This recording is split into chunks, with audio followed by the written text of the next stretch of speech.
बाहेरून कुरकुरीत आणि आतून मस्तपैकी ज्युसी अशी वांग्याची कापं बनवूयात। चला तर वांग धुवून पुसून पाठचं पुढचं देठ काढून अशा पद्धतीने चकत्या कापून घेतलेल्या आहेत। ह्या पाण्यामध्ये ठेवायच्या जेणेकरून त्या काळ्या पडत नाहीत।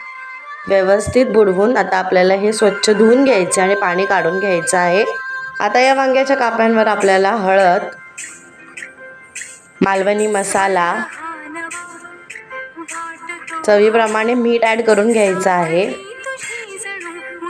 याचबरोबर इथे मी थोडासा आलं लसूणची पेस्ट ॲड करून घेतली आणि व्यवस्थित अशा पद्धतीने सर्व चकत्यांना चोळून मसाला छान लावून घ्यायचा आहे। आता इथे तळण्यासाठी मी घेतलेला आहे 1 वाटी तांदळाचं पीठ, अर्धा वाटी रवा मिक्स करून घेत आहे।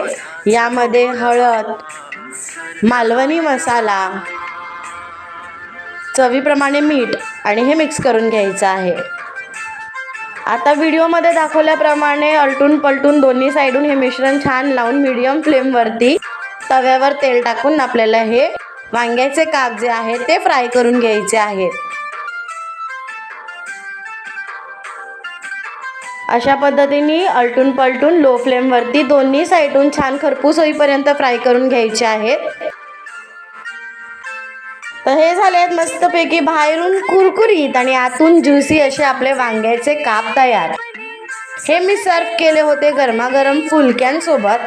हे काप नुसते सुद्धा खाऊ शकतात आणि डाळ भातासोबत सुद्धा हे मस्त जातात।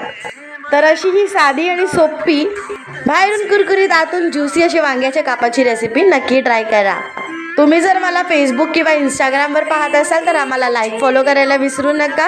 ही रेसिपी आवडली असेल तर नक्की लाईक आणि शेअर करा। त्यासोबत चॅनलला सबस्क्राईब करा आणि बेल आयकॉनवर क्लिक करायला विसरू नका।